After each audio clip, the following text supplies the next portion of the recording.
Welcome to the world of books, one of 7 worlds in 7 World Productions, a subsidiary of Angelgram Music. My name is Gino and I am sole owner of Angelgram Music as well as executive director of 7 World Productions. Continuing our series In Search of Beauty, here is Chapter 17, Halle. Hope you enjoy. Previously on In Search of Beauty, I worked with John till the fall of 1996 when he was diagnosed with prostate cancer. He put up a valiant effort in trying to overcome the ravages of this male disease, only to succumb to it in January of 1998. The vocal majority sang Danny Boy at John's funeral, and I joined the vocal majority in 2006. The world lost a great talent that year, and I lost another brother, and miss him to this day. Recently, I co-produced with Lee an audio version of John's book entitled A Fragment of Time, and it is available at www.johngary.com. Chapter 17, Halle. I will now backtrack for the reader to fill in the years spent working for Miss USA Universe Teen USA pageants. In the summer of 1986, I went to Miami for the Miss USA pageant. This was my 4th year with the pageants, and by now I had begun to formulate in my mind the principles of winning in the search for beauty. I had reached that stage in my life where I contemplated reasons for someone to be picked over another in a beauty contest. Concepts like poise, presence, and charisma were added to my vocabulary of musical terms. In witnessing firsthand how 50 ladies compete for the title of Miss USA, I was able to determine the qualities of personality traits that are favored by judges. I decided to try an experiment to see if I could predict the winner who possessed the attributes of poise, presence, and charisma.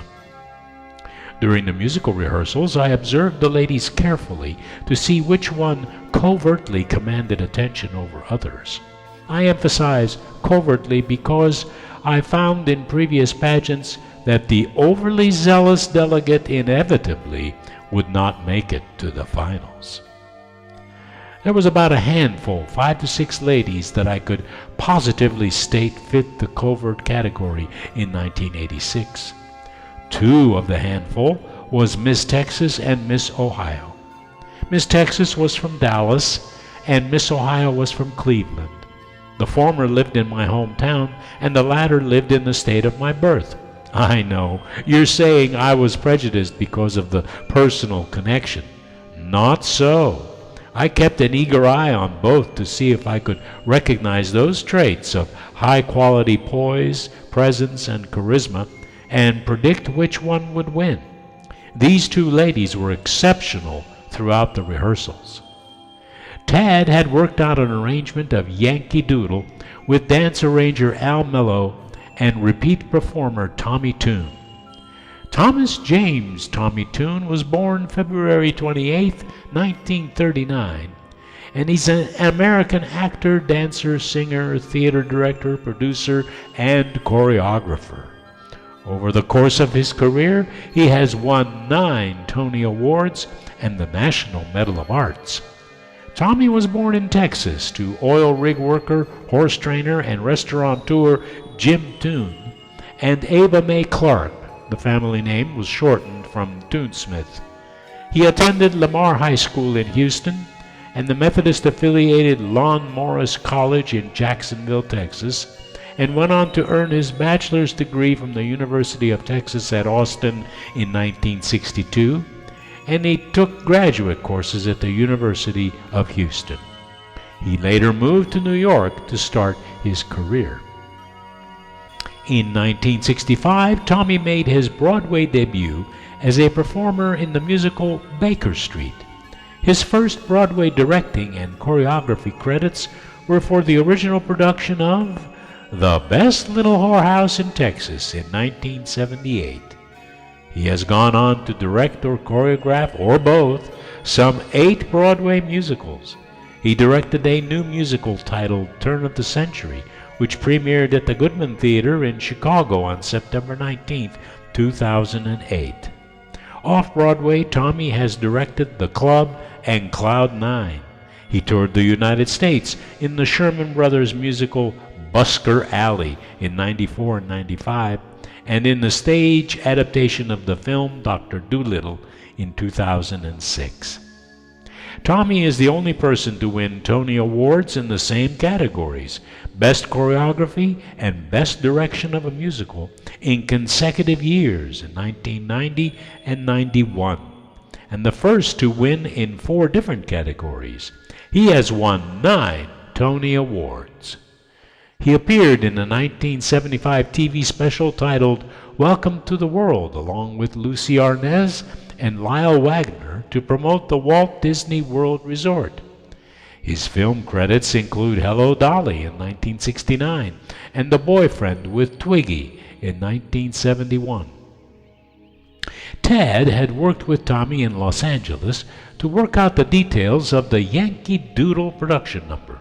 It was going to be exciting to work with Tommy again.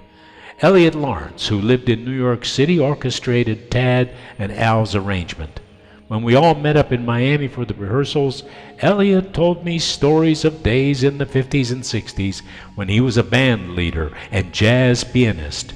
But his great love was orchestrating. He was also the musical director for the Tony Award shows as well as the Kennedy Center specials. I respected his musicianship and learned more about orchestrating and arranging. Elliot had also put me in charge of teaching the ladies the singing parts and to prepare them for the recording session. We wanted to pre-record their singing for quality assurance during the live telecast. I added all this newfound knowledge from Elliot to my arranging expertise for John Gary's shows with the Community Concert Association. I was in my late 30s and really honing my craft as choral and music director by being exposed to these wonderfully talented people. It is true that your talents can be magnified and expanded by surrounding yourself with the finest talent. The cream does rise to the top, and I was very fortunate in the 1980s to work and associate with such talented people. Once again, the ladies had to learn tap dancing for the production number. During rehearsals, I played the arrangement on the piano as the ladies who never tapped had to learn the steps. Miss Ohio had been fortunate and had taken tap lessons in her younger days. Miss Texas struggled a bit, but was very tenacious in her desire to get it right. I knew that one of those ladies was going to walk away with the crown. As I observed the two of them, I formulated a story I wanted to share with all of the delegates. I approached Tad one day and asked her if it would be all right for me to share a story with them on a break. She was all for it. One of my father's sermons came to mind, and I decided to modify it a bit to fit our circumstance. I told the ladies about the lesson taught by oysters, how when an oyster encounters an irritating speck of dust, it doesn't try to hide it and pretend it has no flaw. The oyster doesn't brag or boast about being beautiful or feel sorry for itself for having a flaw. The oyster surrounds its defect, the speck of irritating dust, with love and affection. It quietly coats the flaw over time with great effort, and when the oyster is finished, the flaw has been transformed into a thing of beauty. It is treasured by many.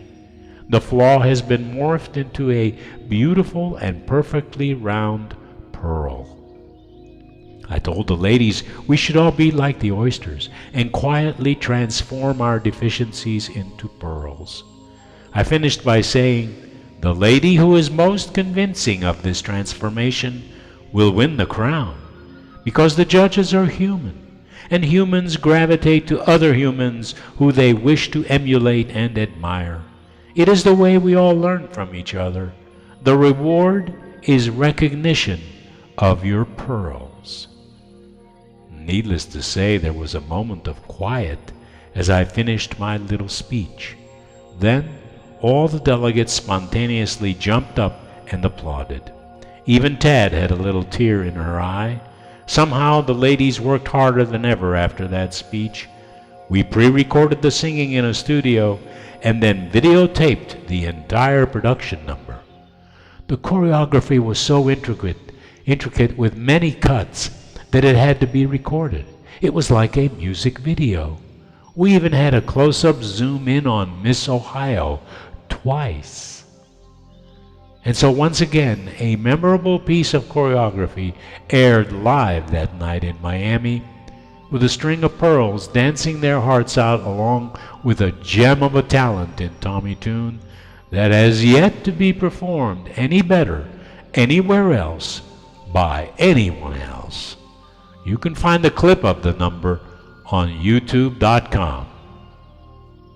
As for my experiment, I predicted just before the telecast that Miss Texas and Miss Ohio would be the final two, with Bob Barker, the host, reciting that famous phrase, "If for any reason the reigning Miss USA could not complete her reign, then the first runner-up would take her place."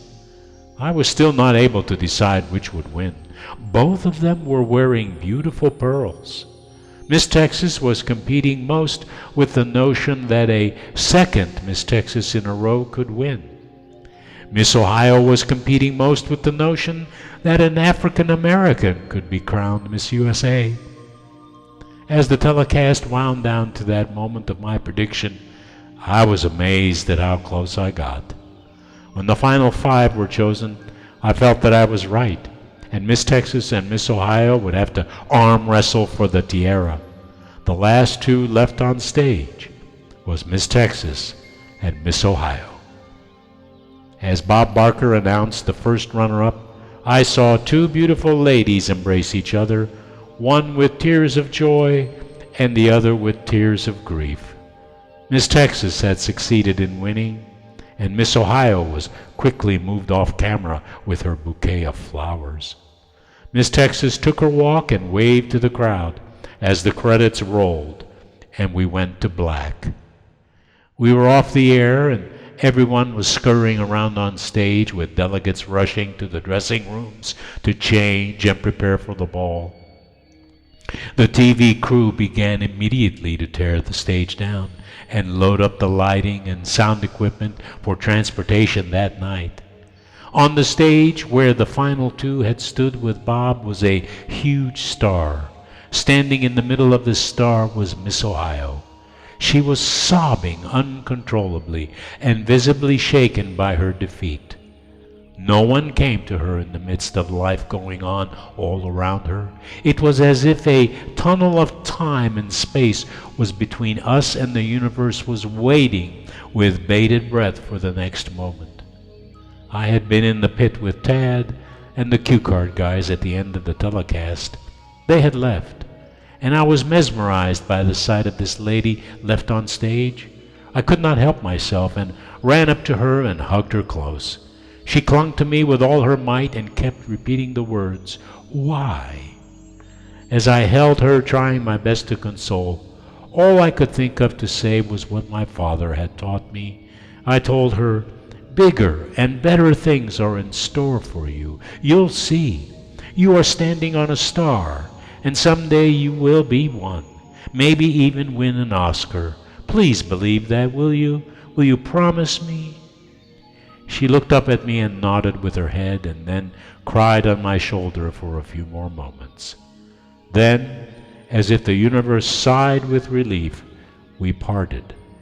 And that was the night I said goodbye to Halle Berry. If you liked this episode, click like and add your comments. Better still, why don't you subscribe if you haven't already, so that you may receive email notifications of future episodes. Also, check out our other worlds at Seven World Productions: the world of art, the world of faith, the world of family, the world of food, the world of games, and the world of music. Go and be inspired.